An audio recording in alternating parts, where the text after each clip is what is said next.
Riley Matthews smoothed down her pencil skirt and adjusted her blazer as she stepped out of the elevator onto the 37th floor. Another day, another dollar at Pinnacle Publishing, where she had worked as an editorial assistant for the past 2 years since graduating college.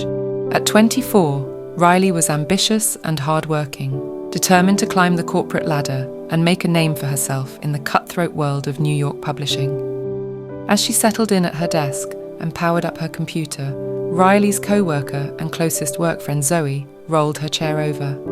"Did you hear the news?" Zoe whispered excitedly. "Old man Harrison is finally retiring. Word is they're bringing in some hotshot from the West Coast office to take over as editor-in-chief." Riley's eyebrows shot up with interest. Change was always exciting, especially when it meant potential for advancement. "Really?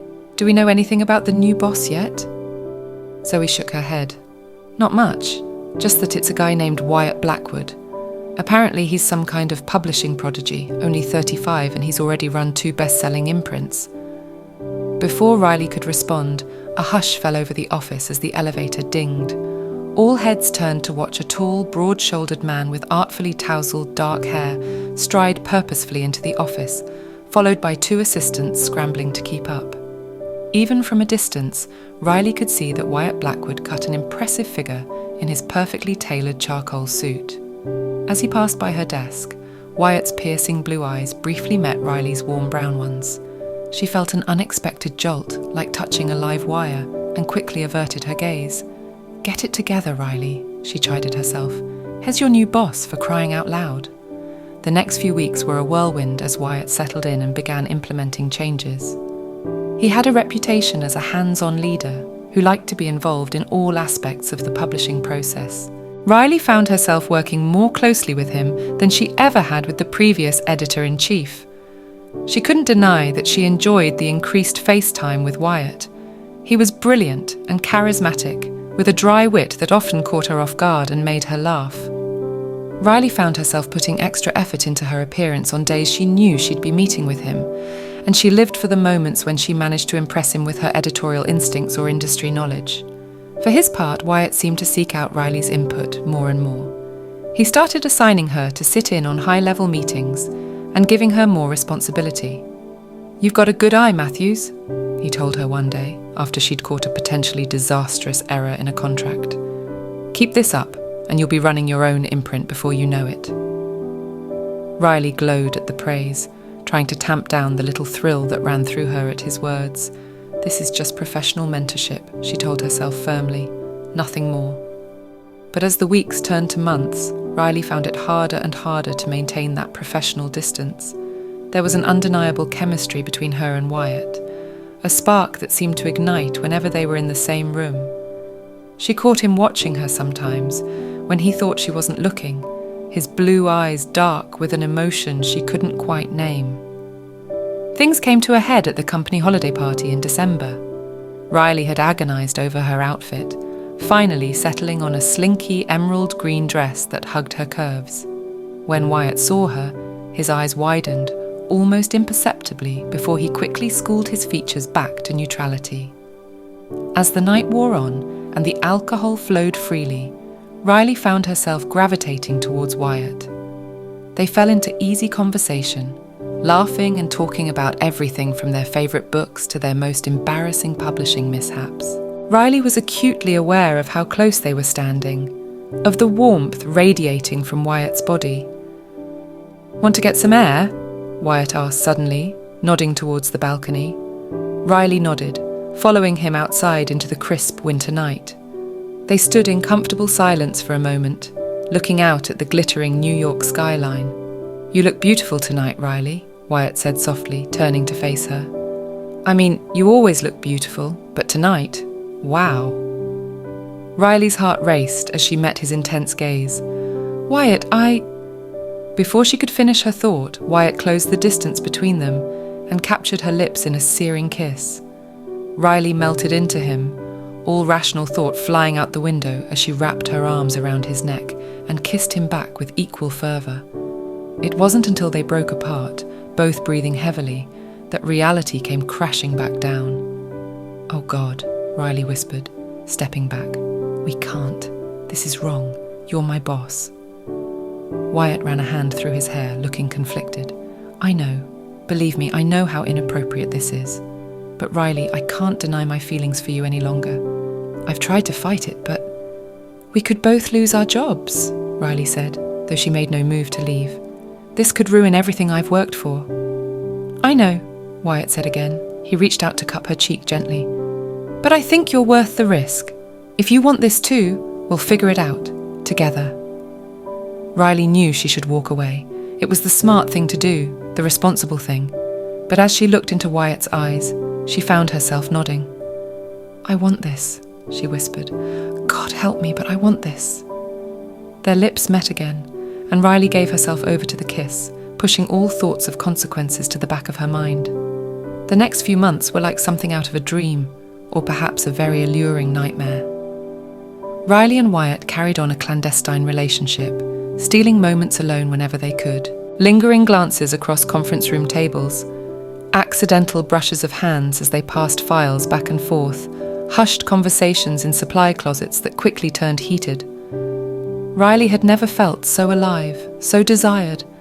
Wyatt made her feel beautiful and brilliant and cherished, but the secrecy was also taking its toll. She hated having to pretend there was nothing between them at work. She felt guilty every time she had to lie to Zoe about her plans for the evening, and she lived in constant fear that they would be discovered. Wyatt assured her that he had a plan. He was working on restructuring the company in a way that would remove their direct reporting relationship. Once that was done, they could go public with their relationship without risking their jobs. Riley clung to that hope, even as the weeks dragged on with no change. It all came crashing down one rainy Tuesday in April. Riley and Wyatt had snuck away to a hidden alcove for a quick makeout session during lunch. They were so caught up in each other that they didn't hear the approaching footsteps until it was too late. What the hell is going on here? Riley and Wyatt sprang apart to find Marjorie from HR standing there, her face a mask of shock and disapproval.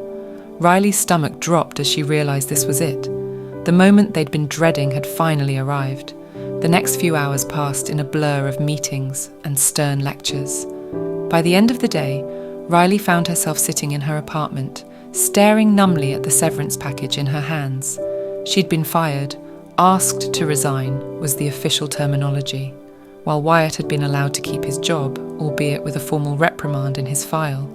As the reality of the situation sank in, Riley felt a maelstrom of emotions swirling inside her. Anger at the unfairness of it all, guilt over jeopardizing her career for a relationship, fear about what the future held, but mostly a deep, aching sadness at the loss of both her job and the man she'd come to love.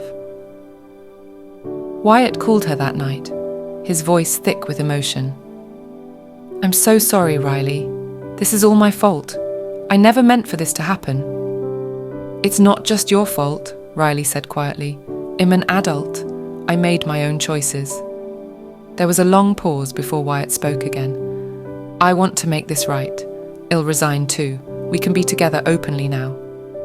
But Riley knew it wasn't that simple. The damage had been done. Her reputation in the industry was tarnished. Even if Wyatt quit his job, the power imbalance between them would always be there. And a small traitorous part of her resented him for keeping his position while she lost everything.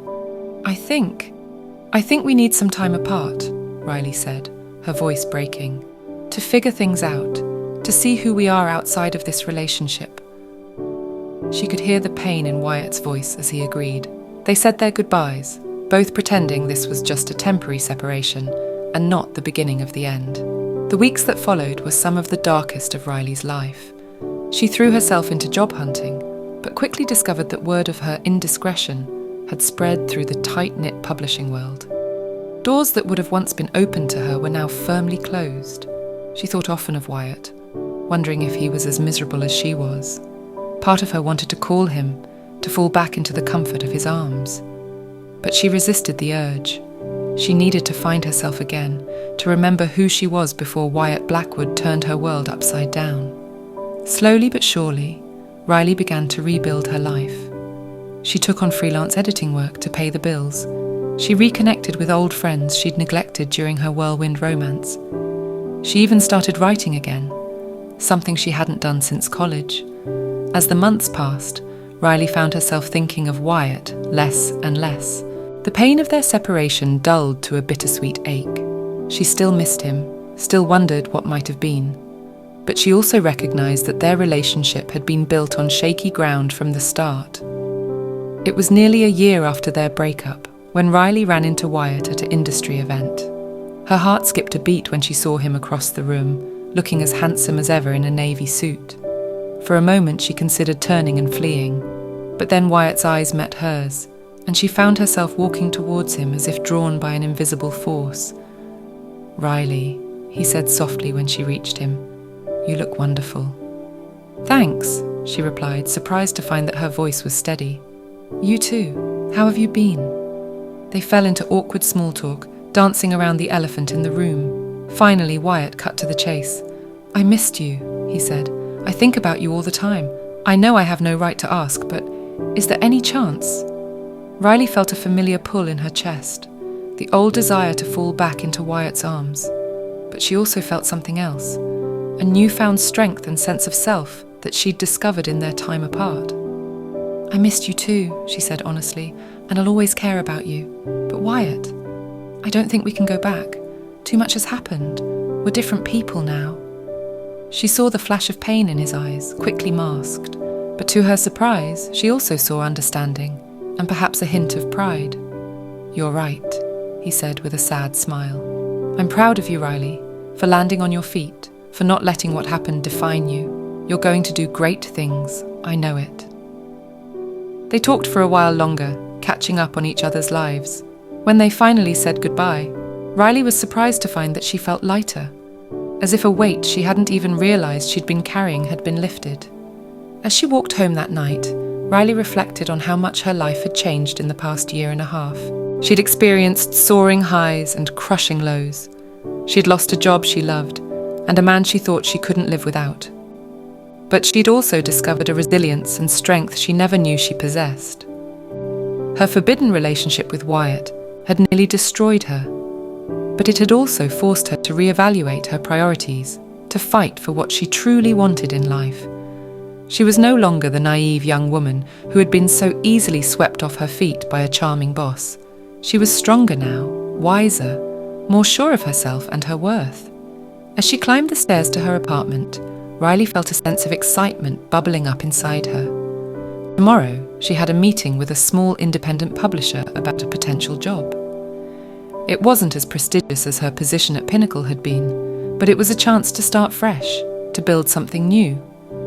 For the first time in a long time, Riley felt truly hopeful about the future.